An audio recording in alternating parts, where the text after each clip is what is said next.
Salut tout le monde et bienvenue pour une nouvelle vidéo.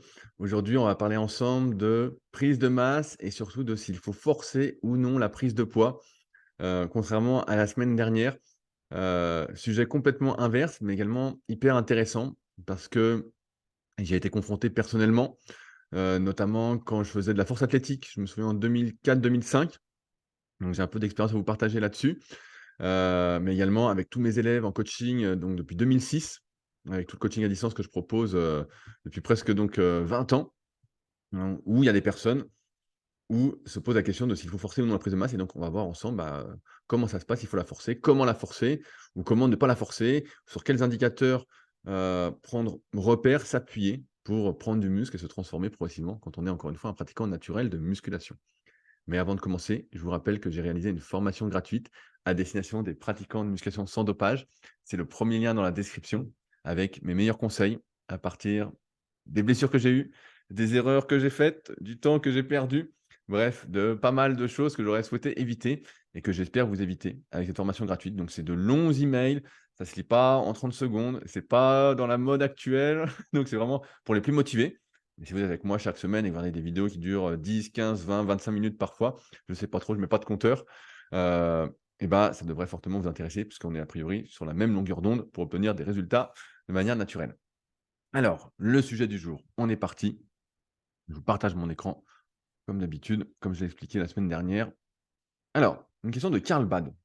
Faut-il vraiment forcer la prise de poids pour prendre du muscle? Je commence par résumer vite fait ma situation. Je fais de la musculation pendant 3-4 ans par intermittence et pas forcément toujours de manière sérieuse. Je n'avais jamais atteint le niveau bronze des tableaux superphysiques pour vous donner un ordre d'idée. Petit aparté, vous pouvez retrouver les tableaux superphysiques sur l'application SP Training, disponible sur tous les stores. Donc il y a une version gratuite, vous n'êtes pas obligé de payer pour l'utiliser et vous verrez les différents niveaux. Ça donne donc par exemple le niveau bronze, c'est 10 à 70 kg développé couché, ça va être 10 tractions de mémoire, ça va être du curl incliné 10 reps à 14 kg. Bref, il y a une multitude d'exercices, et donc vous pouvez voir à quoi ça correspond.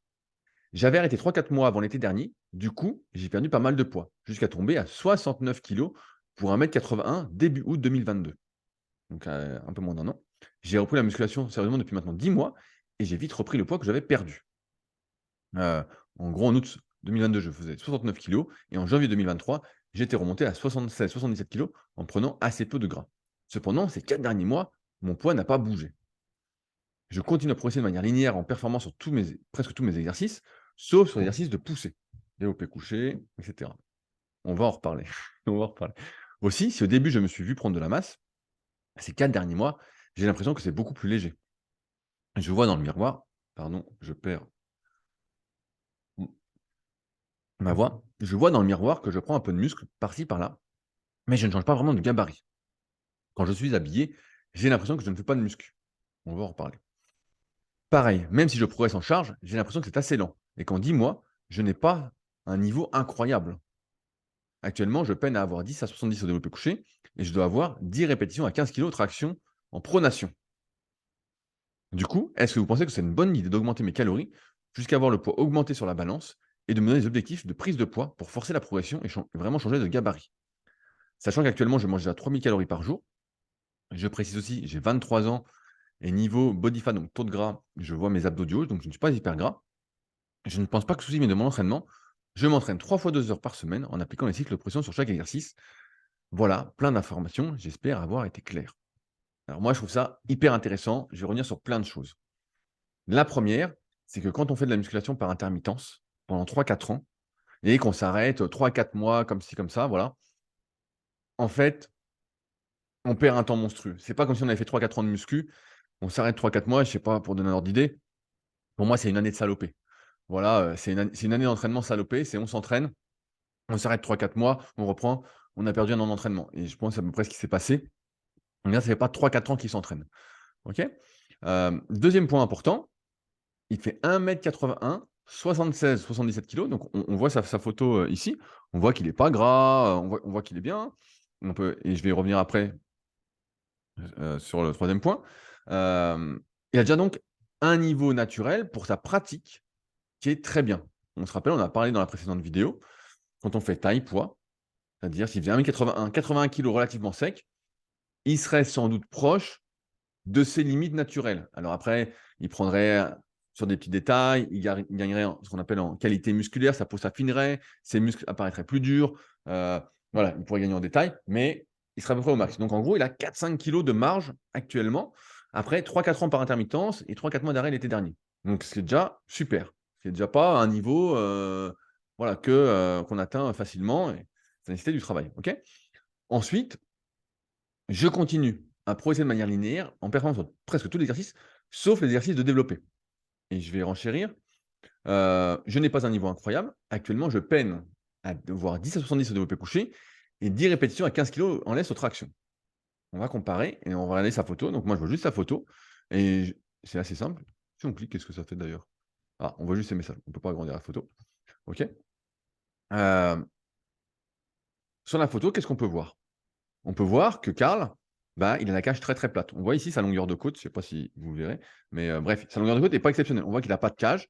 Les pecs sont tout courts sur le buste. On voit ça fait un très long buste. Vous voyez là, ça fait un très, très long buste. Et donc les pecs sont hyper courts et on voit en plus une prédominance deltoïde antérieur ici. On voit, il est vraiment, en avance. Épaules et puis bras. On voit, voilà, il est épaule-bras et on voit il est pas pec. OK? Donc qu'est-ce que ça veut dire ça? Dans la plupart des cas, c'est simple, en analyse morpho-anatomique, si vous avez le tome 1 et le tome 2 de la méthode Superphysique, vous le savez déjà. Et bah, ça veut dire que quand je vois sa photo, j'ai même pas besoin de regarder ses perfs. Je sais que Karl, il est fait pour tirer et que développer, il va en chier toute sa vie. Pourquoi? Parce que comme il n'a pas de cage, et qu'il a des longs bras, on voit il a des longs bras en plus, et qu'il est plus épaules, et bras, et bah, je sais que son coude, je vais baisser un peu pour qu'on voit, son coude va aller très, très loin derrière. Or, quand le coude va très, très loin derrière, on n'est pas dans une position de force, on est loin de sa longueur optimale pour les pectoraux, et donc comme on va très, très loin, c'est pratiquement impossible, sauf exception, de devenir très, très fort et donc on aura des difficultés à progresser au développé couché parce qu'on aura tellement d'amplitude que la force qu'on va développer à chaque répétition, pour le même poids que quelqu'un qui aurait juste à descendre, par exemple, coude à 90, le bras parallèle au sol, et ben, est monstrueuse et donc on a beaucoup plus de difficultés. Donc c'est pour ça qu'au développé couché, il n'est pas spécialement bon pour l'instant pour son poids de corps, et pour son gabarit. Mais d'un point de vue morphologique, on le comprend et par contre, j'aurais su tout de suite en voyant la photo que sur les tirages, bah, il était très bon. Je le vois, je me dis: «Ah lui au tirage il est bon» et 10 répétitions à 15 kilos aux tractions en pronation, si c'est propre, en tirant bien avec le dos, tout ça, c'est une très bonne perf. Aujourd'hui, je sais qu'on voit plein de trucs, sur les réseaux sociaux, des gars qui font du street workout, qui font des séries de 10 à 40, 10 à 50, 10 à 60 kilos de traction. Ils font des reps à 100 kilos aux tractions. Mais il faut se rappeler que ce sont des exceptions. Au début des années 2000, je vais faire le vieux encore une fois, mais quand on faisait des tractions lestées, voire même des dips lestés à 20 ou 30 kilos, on faisait partie des meilleurs. On faisait partie des meilleurs qu'on connaissait, dans les salles, personne mettait de lest sur ces exercices-là. Sur internet, les passionnés qui étaient là, déjà quand ils arrivaient à faire 10 belles tractions, bah, c'était bien. Les dips, bah, voilà, je veux dire, on mettait un peu de lest, mais c'était pas la folie. Donc vraiment, waouh, là, c'est un bon niveau. Je dirais, bah, à 15 kilogrammes de traction, je crois que c'est pratiquement le niveau gold, donc c'est un très, très bon niveau. Mais ça s'explique en grande partie par ta morpho anatomique, Karl. En fait, tu es pas fait pour le développé couché et donc si tu t'acharnes sur le développé couché, alors que tu es pas fait pour et que tu compares tes performances à autrui, bah, forcément, ça peut te frustrer et je pense que tu aurais tout intérêt à te mettre soit au couché haltère, soit au décliné, soit au développé couché au sol. Bref, à des exercices où tu as moins d'amplitude, où ton coude reste proche de 90, qui est à peu près la longueur optimale pour beaucoup d'individus. Heu, pour en être sûr, il faudrait que je te voie au Super Physique Gym au sein d'un coaching premium. Donc je rappelle, je propose ça pour ceux qui veulent être analysés, et que je trouve les bonnes amplitudes en fonction des muscles et des points faibles. Pour ce faire, il y a un lien contact dans la description pour en parler plus en détail. Avant de réserver quoi que ce soit, c'est bien qu'on en discute. Mais voilà, moi ça ne m'étonne pas, sachant que tu le dis, c'est assez lent et qu'en 10 mois, je n'ai pas le niveau. 10 mois, c'est rien du tout. Sachant que tu en as fait 3-4 ans par intermittence, pas de manière sérieuse. Tu avais arrêté 3-4 mois, ça fait 10 mois que tu es sérieux. Donc moi, je trouve ça déjà pas mal, tu as un bon physique, voilà, c'est cohérent avec ce que je vois. Maintenant, la vraie question, est-ce que vous pensez que c'est une bonne idée d'augmenter mes calories jusqu'à avoir le poids augmenté sur la balance et de me donner des objectifs de prise de poids pour forcer la progression et vraiment changer de gabarit? Sachant que tu manges actuellement 3000 calories, tu as 23 ans, que niveau prise de gras, tu vois tes abdos du haut, donc pas ceux du bas, que tu pas hyper gras et que tu t'entraînes 3 fois par semaine, 2 heures. Moi, je pense aujourd'hui que tu as aucun intérêt à forcer la prise de poids. Je vais m'expliquer. Tu as à peu près 4 à 5 kilos de marge de masse musculaire à prendre, en restant à peu près à ce poids-là. ce qui correspond, j'aime bien donner cet exemple-là, à 40 à 50 steaks hachés à 5 puisqu'on est pas loin de la même composition pour la masse musculaire en termes d'eau, de gras, de protéines. Ça ressemble à ça. Heu, Ta marge, elle est pas énorme, tu vois? Si demain, en t'entraînant bien, bah, tu prends là, voilà, tu as 23 ans, tu vas peut-être prendre 2 kilos, donc 20 steaks hachés sur l'année, en t'entraînant vraiment à fond. J'ai même envie de te dire que là, pour moi, ta plus grosse marge de manœuvre, elle est de passer à 4 séances. J'ai remarqué quand même avec le recul que, donc à force de coacher, hein, que 4 entraînements, c'était le compromis idéal pour la plupart des individus. 3, c'est bien, mais c'est surtout le meilleur compromis quand on est déjà un peu plus âgé, qu'on a une vie autour, qu'on est peut-être marié, qu'on a des enfants, qu'on a un boulot qui nous intéresse aussi, qui est prenant. Voilà, là 3, moi je le vois beaucoup comme étant le meilleur compromis quand, on est déjà bien installé dans sa vie et que 4, en fait, c'est un peu, contraignant. Donc là, Karl, toi, tu as 23 ans. Je ne sais pas ce que tu fais comme études, mais je pense qu'à 23 ans, tu peux aller sur 4 séances. Vraiment, tu peux aller sur 4 séances. C'est un bon compromis si tu fais des études à côté, si tu bosses à côté, tu es pas encore vraiment installé dans ta vie. Donc moi, ma première piste, c'est rajoute un entraînement. Vraiment, rajoute un entraînement et si vraiment le développé couché te fait mal au cœur ou du moins l'entraînement des pecs, parce qu'on voit que les pecs, c'est un point faible pour toi, et bah, tu pourras les faire 2 fois. Tu pourras les faire 2 fois dans la semaine. Heu, je vais pas m'étaler sur le sujet, je renvoie à l'article, comment ça doit s'appeler?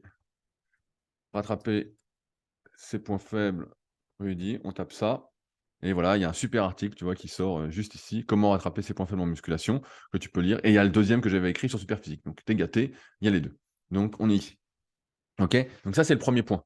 Et donc ça va fortement t'aider parce que ce qu'on a remarqué aussi au fil des années, c'est que quand on a un niveau autour de 10 à 70 au développé couché, qu'on a un niveau donc semi-débutant, on va dire, et que c'est quelque chose sur lequel on veut vraiment progresser, aller plus vite, et ben, une fois par semaine, ça suffit rarement. Ou alors, faut faire développé couché dans une séance et puis, développé couché prise serré dans une autre séance ou des dips, tu vois? Pour que tu aies, a priori, j'ai la cassette parce que je suis coiffé n'importe comment, mais, c'est rarement suffisant, une fois, de faire l'exercice dans la semaine à ce niveau-là. Par contre, aux tractions, je pense que tu as un bon niveau pour ne les faire qu'une fois et continuer à progresser. Il faut comprendre que plus on met lourd sur une barre, plus le stress est important et plus ça va nécessiter de récupération. Et il est possible que sur des exercices sur lesquels on n'est pas fait, qui nécessitent donc beaucoup de coordination, c'est le cas quand on n'est pas fait pour un exo, hein, ça nécessite beaucoup plus, d'intervention, nerveuse, je vais simplifier ça comme ça, et ben, on a besoin de le faire plus souvent dans la semaine pour que, ça se passe bien. Pour qu'en tout cas, on progresse plus facilement, pour que les connexions se fassent, parce qu'on n'est pas fait pour, donc on force la nature, OK? Donc je reviens, tu as que 4 à 5 kilos de marge, 40 à 50 steaks hachés. Tu t'entraînes que 3 fois par semaine. Est-ce que de manger plus va t'aider à changer de gabarit? Je ne crois pas. Je crois que ça va surtout t'aider à prendre du gras. Parce que, tu vois, moi, j'ai tendance à faire forcer la prise de masse et je trouve qu'aujourd'hui, il y en a beaucoup qui forcent un peu trop. Voilà, il y a toute une mouvance encore qui revient là-dessus. Enfin, c'est toujours des débats, ça dépend ce que je vois sur net, mais moi, ce que je vois, c'est qu'il y en a, ils forcent, ils forcent, ils forcent la prise de poids. Ils disent: «Bah oui, mais regarde, je progresse sous les barres, je progresse sous les barres, je progresse sous les barres». OK, tu progresses. Mais quand on n'a jamais eu l'expérience du régime, on ne se rend pas compte que quand on va manger moins de ses calories, ça va déjà pas être une période agréable. Personne n'a envie de se restreindre et surtout, tu vas perdre une bonne partie de ce que tu as gagné. Bien sûr, tu vas en garder un peu plus, tout ça, mais naturellement, c'est quand même la mort, surtout qu'on a tendance à stocker localement, à moins de faire plein d'exercices sur les zones où on stocke le plus. Bref, c'est un travail, de chien. Vraiment, c'est un truc de fou.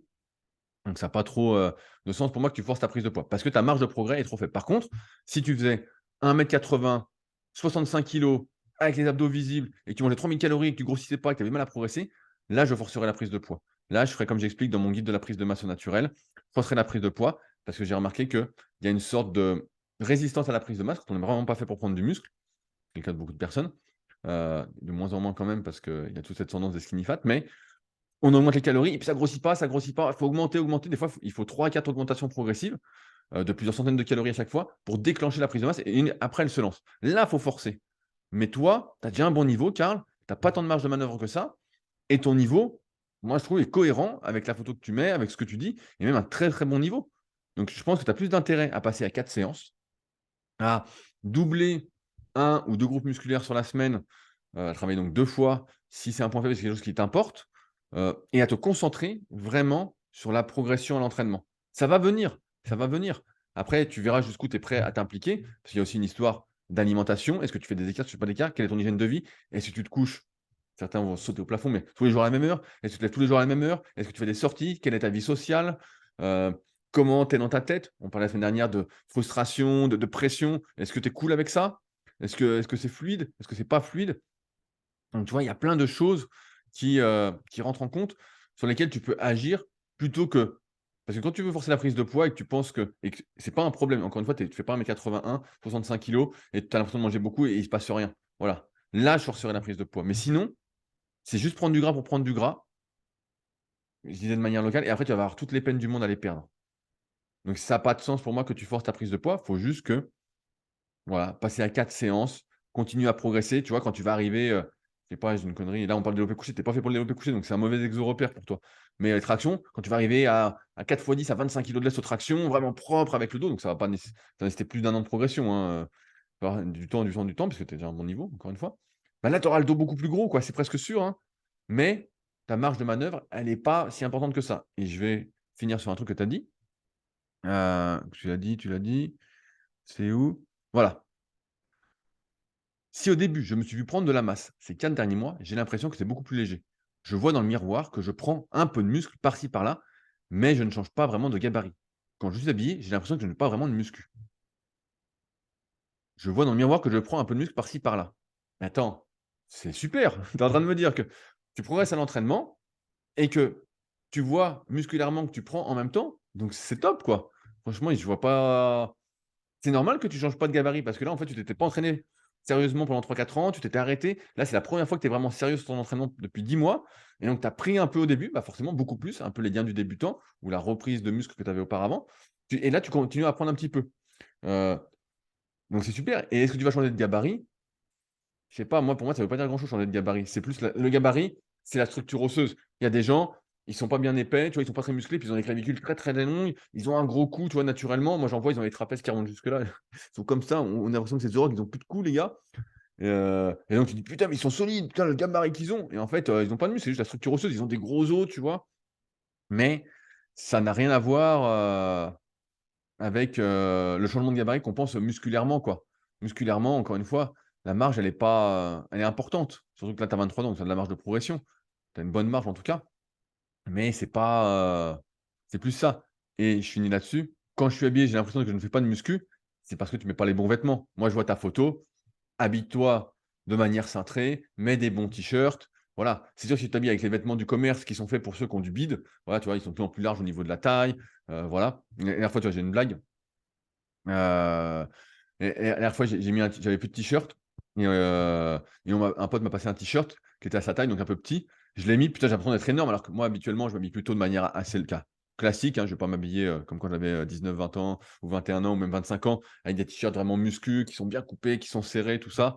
Voilà, mais si tu mets des t-shirts comme ça, on verra que tu fais de la muscu. Maintenant, si tu t'habilles comme monsieur, madame, tout le monde, avec des vêtements qui sont faits pour monsieur, madame, tout le monde, forcément, tu as pas de bide, tu es pas gras, et bah, le t-shirt, tu le remplis moins. Ou alors, faut que tu prennes une taille en dessous, peut-être qu'après il sera trop court, donc c'est pas compliqué. Ça, c'est plus une déformation que tu as parce que tu te compares aux vêtements, à la coupe du monde, de la plupart et qui est pas le cas quand on fait de la muscu. Tu vois? Moi aussi, des fois, je mets un truc, je dis: «Putain, bah, ouais, j'ai l'impression» moi aussi, je peux mettre des t-shirts, pas du tout coupés et j'ai l'impression que je fais pas de muscu. Maintenant, je mets un t-shirt classique, on voit que c'est de la muscu. Si je mets un t-shirt vraiment bien coupé, on se dit: «Putain, mais le type est énorme, il est pas naturel», tu vois? Donc c'est comme les photos, tu peux vraiment vraiment, vraiment changer ton apparence ou du moins, te montrer, sous ton meilleur angle ou sous ton pire angle, et donc vraiment tout changer. Mais je te rassure, Karl, tu as un bon niveau, tu m'as l'air d'être sur la bonne marche, en fait, tout va bien. Voilà, passe moi je passerai à 4 séances si tu peux et continue comme ça et continue à progresser et ça va venir. Là, tu es au niveau où c'est les progrès d'entraînement qui vont faire que tu vas continuer à progresser. C'est plus en forçant la prise de poids comme ça pourrait l'être pour un débutant, voilà, comme j'ai dit, qui grossit pas et moi, je finis là-dessus, c'est ce qui m'était arrivé quand j'ai fait, des compétitions de force athlétique en 2004. La catégorie à l'époque, c'était moins de 82,5 et donc toute l'année, j'étais resté à 82,5, tu vois? J'étais resté je faisais 83, je descendais pour la compète 82,5 et à l'entraînement, bah, en même temps, je m'entraînais n'importe comment donc voilà, c'est plus pour l'expérience que je vous partage ça. Mais moi, j'étais arrivé en salle et donc j'étais un peu perdu et je faisais n'importe quoi. Je copiais ce que faisaient les gars, 6 exercices pour les pecs, tout ce qu'il y avait pour le dos. Bref, je faisais vraiment des séances qui avaient ni queue ni tête et bref, j'avais 16 ans quand même, hein, donc 16, j'avais pas encore 17, je devais avoir 17, tout juste, quelque chose comme ça et donc en me limitant sur l'alimentation, parce qu'il fallait pas que je grossisse, il fallait que je reste dans la catégorie. Normalement, à cet âge-là, même si tu fais un peu n'importe quoi, mais que tu fais plein de volume, tu dois prendre, tu dois prendre. Et moi, j'ai rien pris. Et l'année d'après, j'ai décidé de passer en moins de 90. Et donc là, j'ai mangé un peu plus. Et là, par contre, j'ai explosé. D'un point de vue force, parce que l'entraînement était devenu vraiment très force athlétique. Parce que la première année, j'avais fait que du développé couché en compétition. Et après, j'ai fait de la force athlétique parce qu'ils avaient retiré le matériel. Donc, j'ai fait la première année du RAW sans matériel, du moins pour la catégorie junior. Euh, et à partir de là, bah là, vraiment, j'ai pris d'un coup, la force est venue, tout ça. Mais comme l'entraînement était vraiment typé force athlétique, bah, musculairement, j'avais pas tant pris que ça. Et c'est seulement après, mais après, j'avais plus besoin de forcer la prise de poids.